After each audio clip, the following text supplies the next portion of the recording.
Shalom, meus irmãos, voltamos ao vivo de Lajinha, Minas, pelo Centro de Cultura Bíblica Bereshit. Estamos aqui, pastor Ilmar Satemerik Heller Kaiser, descendente de alemães. Chegamos aqui em 1837 e do Rio de Janeiro, fomos subindo, chegamos aqui na região da Zona da Mata. E meu bisavô, Antônio Sata, fundador da igreja presbiteriana aqui de Lajinha, que esse ano faz 100 anos. Eu estou gravando agora em 2021.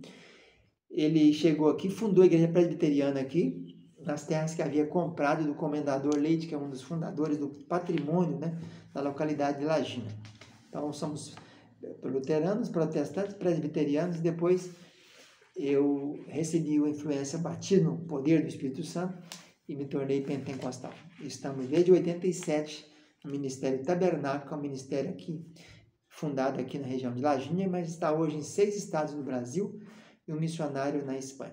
Estamos estudando aqui pelo CCBB o livro chamado Pentateuco, né? O bloco Pentateuco e o livro de Números. Na aula passada fizemos uma retrospectiva mostrando por que chama Números esse livro, né? Devido à abundância de tantos números que temos aqui. Hoje vamos começar então mostrando a divisão do livro. Vamos falar mais um pouquinho de números. O livro tem 2 divisões. Você divide em termos de jornadas, ou divide, então, pelo caráter da viagem. Se você dividir em termos de jornada, nós temos até o Sinai, né? Estão no Sinai, o censo começa no Sinai, do capítulo 1 ao capítulo 10, depois até Cádiz, do capítulo 10 ao capítulo 22, e depois, do 22 ao 36, Campinas de Moabe, onde eles ficaram acampados entre Bet-Jessimote e Abel-Sitim, nas margens do Jordão. Se dividir pelo caráter da viagem, nós temos preparativos de 1 a 10, preparativo para se viajar, né? O tabernáculo já havia sido concluído, a gente acaba o número de Êxodo com a conclusão do tabernáculo. Aí vem as orientações para os que vão trabalhar, que são os levitas, gersonitas, coatitas e meraritas, né? Divisão deles ali. E depois, então, começa a preparativa da montagem, vai montar o tabernáculo e depois vamos, então, partir. Aí tem o fracasso do capítulo 10 ao capítulo 20, temos que ter várias rebeliões aqui em Números, e depois a chegada no Jordão. Hoje vamos estudar então o primeiro bloco, chamado os 2 censos, né? São 2 capítulos, capítulo 1 e capítulo 26. Nesses 2 censos a gente encontra muitas lições importantes. Primeiro, o censo são das 12 tribos. As tribos não são distribuídas de acordo com a data de nascimento. A data de distribuição das tribos, o modo de distribuir, obedece a uma revelação, né? Você não tem assim muitos subsídios para dizer por que foi dividido assim. Começa a divisão, por exemplo, o primeiro bloco que montava, que saía, que marchava, é o bloco de Judá, Isacar e Zebulon. Judá é o primogênito, depois que Ruben maculou o leito dele, do seu pai, com Bila, né? Vocês sabem da história, com concubina Bila. Ruben possuiu Bila e ficou maculado, maculou o leito de Jacó, no caso, o pai dele. Então ele perdeu a primogenitura, foi dada para Efraim e Manassés, mas o título ficou para Judá. Então, Judá é o que abre a marcha, Isacar e Zebulon. E o segundo bloco é o Ruben, o Simeão e o Gade. O terceiro bloco já é o Efraim, Manassés e Benjamim. É os filhos de José, né? E, no caso, o filho de Raquel, né? Efraim, Manassés e Benjamim. Nos primeiros aqui nós temos o filho de Lia. E depois nós temos as partes finais, né? Dan, Asa e Naphtali. Aí nós vamos ter o bloco das concubinas, né? Que só escapou aqui o Asa, o Dan e Naphtali, o Gad e o Asa, né? O Gad, mesmo sendo filho de concubina, ficou lá no meio dos filhos de Leia, não é isso?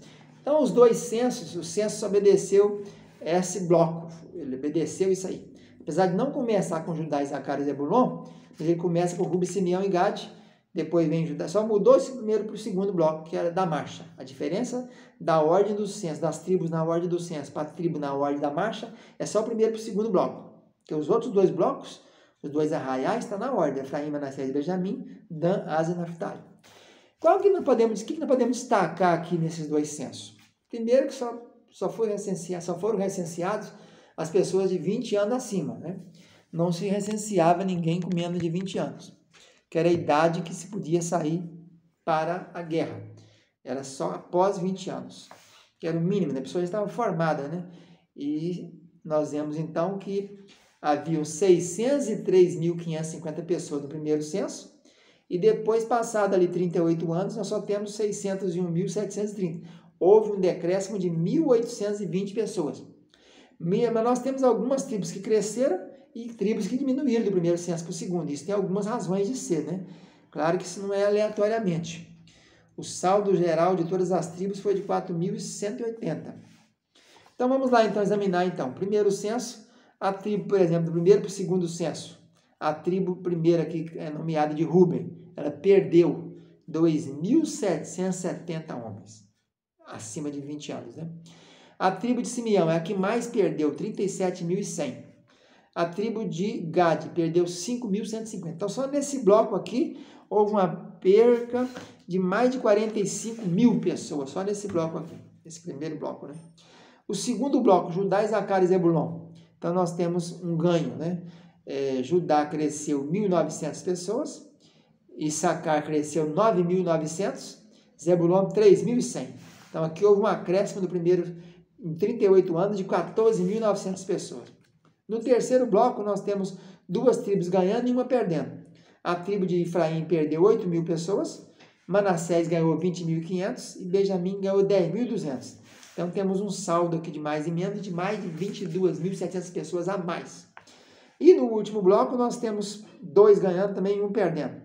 Tem Dan, que cresceu 1.700 pessoas, Ásia cresceu 11.900 e Naftali perdeu 8.000 pessoas. Lembrando que a tribo de Naftali é a tribo da rabeira, né? É a tribo que fecha o acampamento. Judá vai na frente abrindo, pegando todas as intempéries, que vai na frente é o que mais é atacado, não é isso? E a tribo da rabeira é aqui onde estão os mais fracassados, desalentados, os que têm um passo mais devagar, é o Naftali, né? É a tribo da rabeira. Então, é onde foi mais atacado também. Perdeu 8.000 pessoas, porque muitos ataques vieram pela traseira, né? Você pega os mais cansados, afadigados por ali.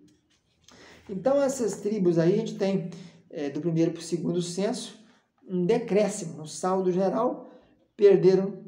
E é importante observar que o primeiro censo é o povo que saiu do Egito. É o povo que tinha que morrer todinho, exceto Josué e Caleb. Nesse segundo censo aqui, a gente só tem aqui, então, Josué e Caleb, que escaparam da leva daqueles do primeiro que saíram do Egito. Porque depois dos relatórios negativos dos espias, né, a gente sabe que todos aqueles 600.000 tiveram que morrer. A ordem foi essa: matarei vocês todos aqui, porque vocês não acreditaram no meu poder. Então, foi o número 13, o relatório negativo dos espias gerou essa mortandade, né? Se a gente fizer a conta, vai ver que morria mais de 45 pessoas por dia, né? Em média, para se matar em 38 anos, mais de 600.000 pessoas, tem que morrer mais de 45 todo dia. Mas tinha dia que morria 24.000, né? Uma praga, outro dia morria 14.000. Então, os levitas no primeiro censo eram 22.000, no segundo censo mais 1.000, 23.000. Houve um acréscimo também. Então, cabe destacar aqui duas tribos, a tribo da rabeira, que é a tribo de Naftali, que é o que leva toda a poeira na cara, né? O povo está marchando no deserto, uma coluna aí de uns 3 km por 1 km, para distribuir a marcha do povo. São só de soldados, são 601.000, a média de família judaica é de 5, dá 3 milhões de pessoas, né? Que nós vamos ter aqui marchando. Então é muita poeira que se levanta. Esses naftalitas, eles recebem tudo isso aí, porque a última tribo é a tribo da rabeira. É os que ficam para trás, é a retaguarda, né? Também sofrem os problemas costumeiros da retaguarda. Mas os simeonitas foram os que mais perderam. De um censo para o outro, eles perderam 37.100 pessoas. Eram 59.300 no primeiro censo, acabaram com 37.100 no segundo. Então foram os que mais prejudicados foram. A razão disso é aquela rebelião de Bet-Peor, Baal-Peor, né? Porque ali houve aquela mistura dos midianitas com as mulheres midianitas, no meio levaram um monte de mulheres e eles caíram naquelas contas das mulheres, né? E o capitão de tudo era Zinri, que era da tribo de Simeão. Então dá a entender que foi a tribo dele a mais prejudicada, deve ter morrido muita gente ali. E por isso perderam tanta gente, né? Morreram muitas pessoas ali, mais de 24.000. Diz o texto que foram mais de 24.000 que morreram daquela rebelião de Bet ou de Baal-Peor. Então, esse é o relatório dos dois censos em linhas gerais. Ficando por aqui, fica na paz. Tchau, tchau.